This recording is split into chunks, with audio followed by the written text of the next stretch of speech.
dans ce tutoriel, nous allons créer une atmosphère spéciale pour ce tutoriel que nous allons réaliser dans le logiciel Affinity Photo. Alors je vous dis bon visionnement.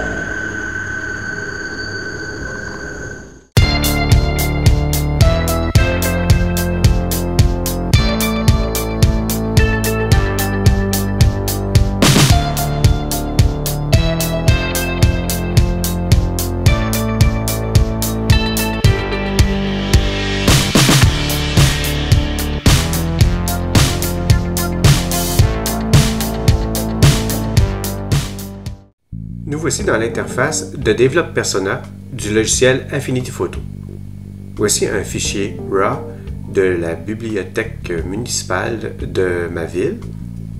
C'est une photo qui est somme toute assez banale, photo on peut dire d'architecture. Nous allons faire quelques ajustements dans Develop Persona. Par la suite, nous allons développer la photo pour l'importer dans le logiciel Affinity Photo. Tout d'abord, nous allons dans la section Profil pour sélectionner le profil de sortie. Nous allons sélectionner Adobe RGB 1998. Par la suite, nous allons dans l'onglet Détails. Nous allons décocher Réduction de bruit et nous allons cocher Affinage et détails. Et on va régler le rayon ainsi que la quantité. Puis, on va dans l'onglet Objectif. Nous sélectionnons Réduction d'aberration chromatique. Par la suite, supprimer le vignettage. Nous allons dans la section Basique de Develop Persona. Pour l'instant, on va s'arrêter ici pour les ajustements dans le module. Nous allons développer la photo. Une fois dans l'interface d'Affinity Photo, nous allons dupliquer le calque arrière-plan pour ainsi préserver l'intégralité de la photo. Nous allons renommer le calque dupliqué. On va le renommer Atmosphère. Ce calque va ainsi représenter la retouche photo de ce tutoriel. Avant de commencer proprement dit la retouche pour créer le rendu, nous allons faire une modification au niveau des perspectives du bâtiment, puisqu'on peut voir que la photo, due à l'angle de la prise de vue, les lignes ont été déformées un petit peu. Donc nous allons aller sélectionner notre outil Perspective, ici dans la barre de menu à gauche de l'interface. Nous allons ajuster l'outil Perspective du mieux qu'on peut pour amener les lignes le plus parallèles possible. Une fois qu'on considère que c'est bien aligné, on clique sur Appliquer. On va maintenant recadrer notre photo dans un format qui nous plaît. Alors moi, je vais choisir le format carré ici. Je vais peut-être faire un autre ajustement au niveau de l'outil Perspective pour venir ajuster correctement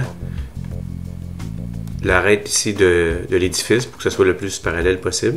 Je vais maintenant utiliser encore l'outil recadrage, mais cette fois, je vais cliquer sur Redresser. Voilà, ça me semble bien droit. Alors, je clique Appliquer. Je reclique sur Recadrer pour ajuster correctement mon image. Dernier petit ajustement qu'on peut faire ici, on a une tâche de capteur ou un reflet. Donc, on va sélectionner notre outil de pinceau de retouche. On va grandir un petit peu le pinceau. Et on va venir peindre sur la tâche de capteur ici. Bon, ben voilà qui est bien fait. On peut commencer à proprement dit la retouche pour faire le rendu atmosphère. Alors, on vient cliquer ici sur Ajouter un calque pixelisé. On va venir sélectionner ici dans la barre de menu l'outil Dégradé. Puis, on va venir cliquer en haut de la photo ici et descendre ici le dégradé jusqu'au bas de la photo. Bon, ici, j'ai oublié intentionnellement pour vous montrer que on peut venir dans le menu ici en haut, cliquer sur Magnétisme. Ainsi, on va utiliser cette fonction pour que notre droite soit automatiquement alignée à 90 degrés. Alors, je vais recommencer le processus. Donc, on a toujours notre outil dégradé qui est sélectionné. Puis, on va venir cliquer ici sur Magnétisme. on refait la manœuvre et on voit ici que les guides apparaissent pour ainsi faire une ligne à 90 degrés. Notre dégradé est maintenant en fonction. On va se diriger ici dans la fenêtre normale pour sélectionner un rendu qui va nous créer une atmosphère de brume. Alors, on clique ici sur le menu déroulable et on va venir sélectionner lumière crue. Voilà, on clique ici sur lumière crue, voilà. Ça donne un effet de brume. Maintenant, on va venir cliquer ici sur plage de fusion. Ouvre une fenêtre et on a deux graphiques. On va commencer par ajuster le graphique de gauche. Plage de calque source. Alors, on est sélectionné ici à gauche et on va venir baisser la droite jusqu'au bas, comme ça ici. Voilà. Par la suite, on va sur le graphique de droite et on va faire la même manœuvre jusqu'à temps que l'ajustement nous convienne. Une fois que le réglage est terminé, on clique sur fermer la fenêtre. Ici, l'effet de brume se fait de haut en bas d'une façon dégradée, mais advenant le cas qu'on voudrait peut-être que ce soit moins, disons, apparent ici dans le bas de la photo, une solution qu'on peut faire, c'est qu'on peut lui appliquer un masque, alors puis modifier en fait le bas de la photo. Alors on va cliquer ici sur le masque, voilà. Après, on va venir sélectionner ici dans l'onglet pinceau, puis on va sélectionner évidemment l'outil pinceau en même temps, voilà. On va choisir dans la fenêtre texture. Puis ici, on va choisir le Grunge 6. Voilà, comme ça. On va ajuster notre pinceau ici. Voilà. Peut-être un petit peu plus gros que ça. OK, comme ça ici. Et puis, au niveau de l'opacité, on va peut-être réduire ça pour pas que ça soit trop agressif. On va mettre ça à, disons, 10%. Et on va venir peindre sur notre avant-plan. On va désélectionner ici le masque. Et on voit l'effet que ça donne sur le bas de la photo. Ça atténue finalement la brume.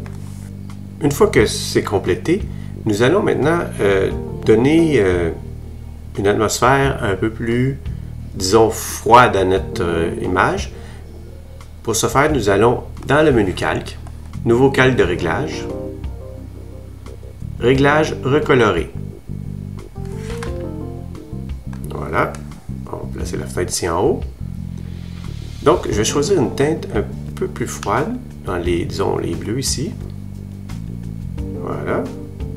Et on a le curseur saturation. Ici, évidemment, il est à 100%. On va le réduire jusqu'à temps que l'effet nous convienne. Moi, disons à 5% ici, ça me convient. Et on va retourner ici dans notre fenêtre pour choisir le rendu produit. Voilà. On va maintenant aller appliquer une courbe des tonalités. On retourne dans notre menu ici. Calque. Nouveau calque de réglage. Et réglage courbe. Voilà. Lorsque l'ajustement courbe nous convient, on referme la fenêtre. Après coup, on peut revenir sur notre réglage recoloré ici et venir ajouter les couleurs. Rendu à cette étape, regardons ensemble l'avant et l'après de nos ajustements. Voilà la photo qui avait tout d'abord eu quelques ajustements et après notre rendu de l'atmosphère un peu plus froide et brumeux de l'image. On va maintenant retourner dans le module Develop Persona pour faire les derniers réglages. Pour ce faire, nous allons sélectionner notre calque ici, Atmosphère, et nous retournons cliquer ici sur Develop Persona. Sur la photo ici, on voit que il reste quand même les couleurs un peu délavées. Alors moi, je trouve que ça n'apporte rien à la photo. J'aimerais mieux une photo monochrome. Alors pour le rendu de cette photo, j'aimerais bien que finalement ce soit une photo monochrome. Alors je vais venir ici dans l'ajustement saturation et je vais venir pousser à l'extrême le curseur à moins 100% de saturation et on va voir que ça devient vraiment une photo monochrome. Je vais également ajuster la vibrance. Ici à peu près à, on va dire 30%. Peut-être augmenter un petit peu la clarté encore une fois. Maintenant, je vais aller ici dans l'onglet Superposition. Et puis, je vais sélectionner le pinceau ici. Je vais réduire la taille de mon pinceau un tout petit peu. Et je vais venir peindre ici l'eau pour peut-être augmenter un peu la luminosité. Après, je viens sélectionner Basique. Et puis, on va ajuster au niveau de la luminosité. Et je vais venir créer une deuxième superposition. Je vais encore une fois ajuster la taille de mon pinceau. Je vais peindre sur la sculpture du cheval. Et je vais venir ajouter le point noir pour que vraiment le cheval devienne simplement une silhouette. Voilà ce qui complète le développement. Alors, on clique sur l'onglet Développement. Nous sommes de retour dans Affinity Photo. Pour compléter, il y a quelques points lumineux que je vais retoucher puisque ça attire le regard si on veut. Alors je viens ici dans la barre de menu sélectionner Outils, pinceau de retouche. Ici j'ai un reflet dans l'eau que je trouve non esthétique si on veut. Voilà ce qui complète la retouche. Nous allons maintenant comparer l'avant et l'après de notre photo. Alors, je vais désélectionner l'ensemble des calques de réglage. Et voilà la photo de départ. Et avec le nouveau rendu, créant une atmosphère différente à la photographie. Voilà ce qui complète ce tutoriel sur les ajustements à apporter pour créer une atmosphère avec vos photographies.